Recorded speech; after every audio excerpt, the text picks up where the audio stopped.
Noong ika-10 ng Oktubre taong 2025, yumanig ng malakas ang lupa sa Mindanao sa Pilipinas matapos tumama ang isang lindol na may lakas na 7.4 sa karagatang sakop ng Davao Oriental.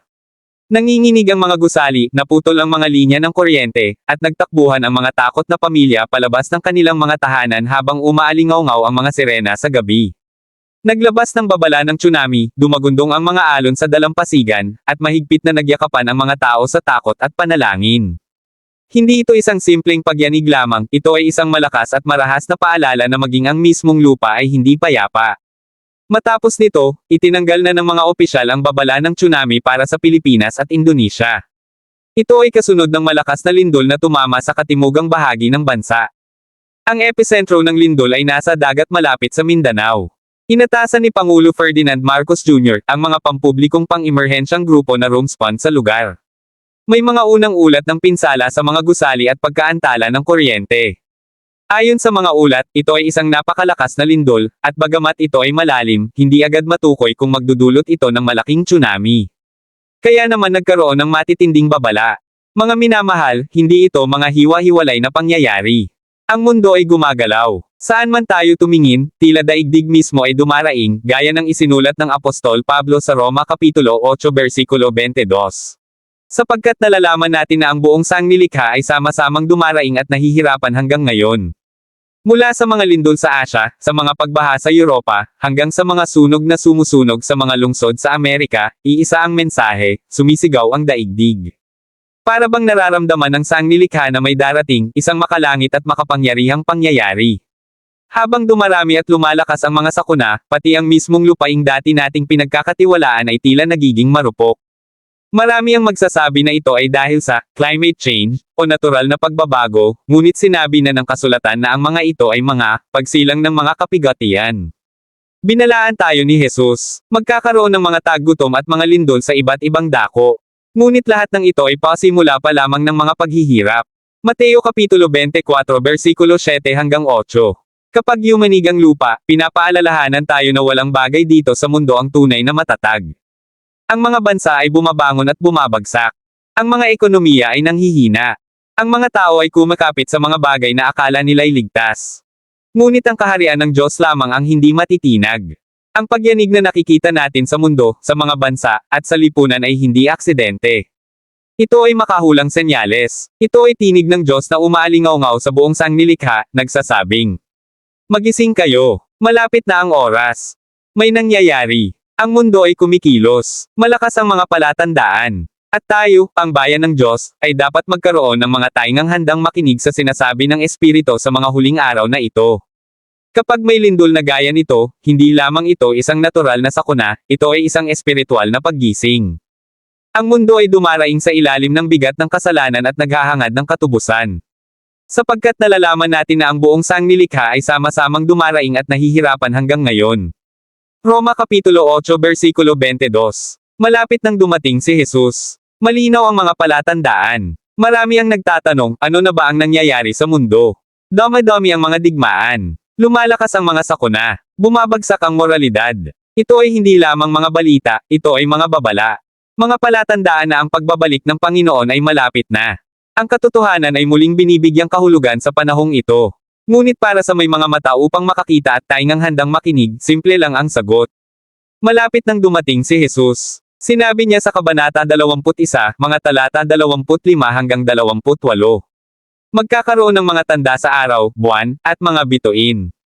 At sa lupa ay magkakaroon ng dalamhati sa mga bansa, pagkabalisa dahil sa dagandong at alon ng dagat.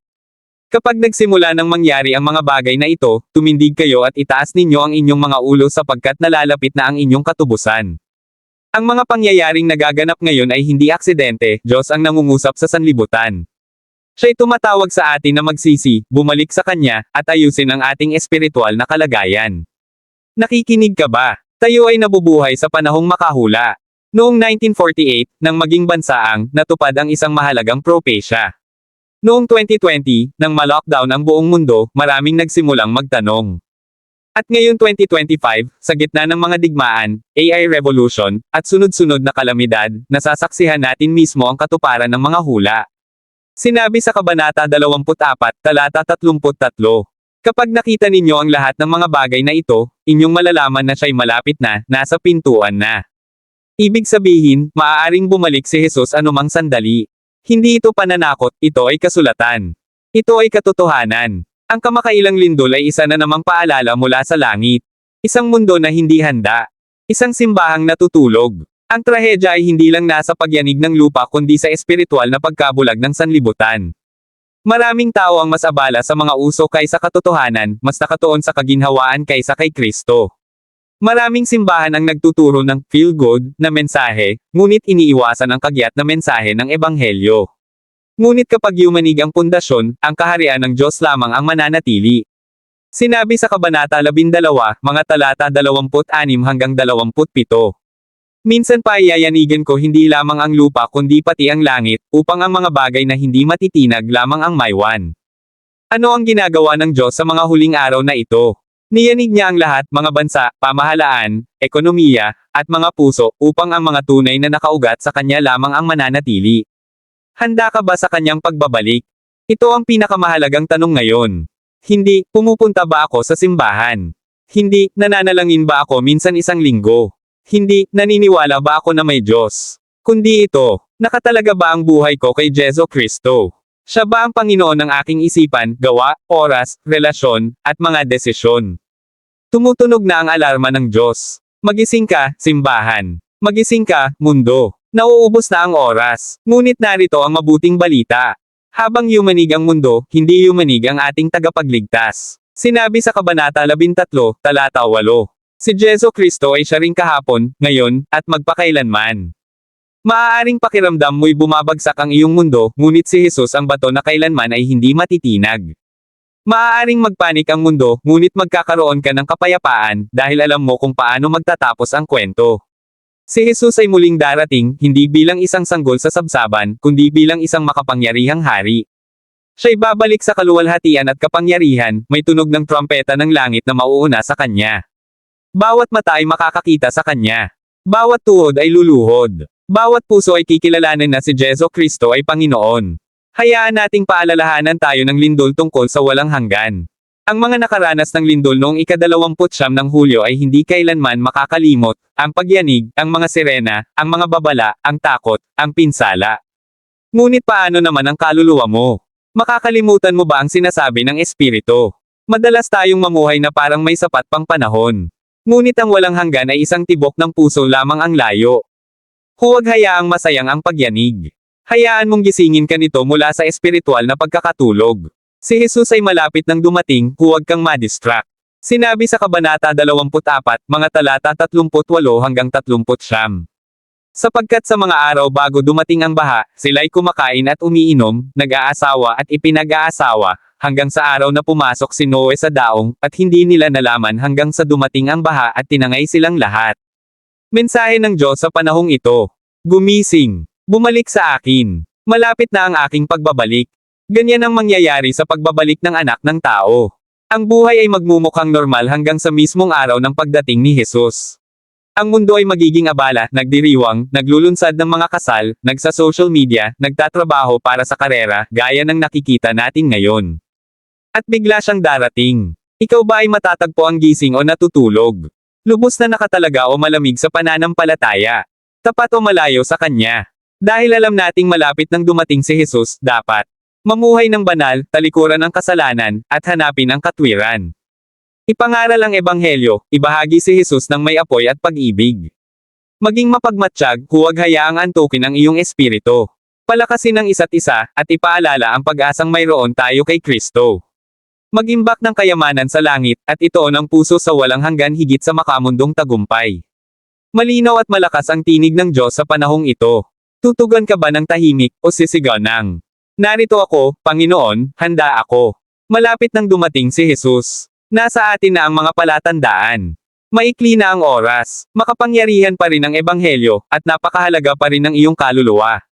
Habang yumanig ang lupa sa ibaba, malapit nang magpakita ang anak ng Diyos sa itaas. Hindi siya darating ng may banayad na bulong, kundi may sigaw, tinig ng arkanghel, at tunog ng trumpeta ng Diyos. Sa pagkakataong ito, hindi siya darating bilang tupang pinahihirapan, kundi bilang leon ng Juda na umaatungal. Mabubuksan ang langit. Hawati ang kalangitan. Bawat mata ay makakakita sa kanya. Bawat tuhod ay luluhod sa harapan niya. Ang mga tanda ay hindi na palihim. Yumanig ang lupa. Umuugong ang dagat. Naghihimagsik ang mga bansa. Nanginginig sa takot ang puso ng tao. Ngunit para sa mga sumasampalataya, walang takot, pag-asa lamang. Dahil ang kanya na ating hinihintay ay paparating upang gawing bago ang lahat ng bagay. Huwag kang magpaabot ng hindi handa. Huwag hayaang lulong sa mga abala ng mundo ang iyong kaluluwa. Ito ang oras ng paggising, hindi ng paglalaro ng relihiyon. Ito ang oras ng ganap na pagsuko, ganap na pagkaalisto, at ganap na kahandaan. Kapag tumunog ang trompeta, ito ay magiging biglaan, mabilis, pinal, walang pangalawang pagkakataon. Kaya muli kitang tinatanong, nang may buong pag-ibig at pagkaapurahan sa puso ko. Handa ka ba? Ang hari ay paparating na. Sa pagkakataong ito, hindi siya darating upang ipako sa krus, kundi upang maghari magpakailanman. Amen.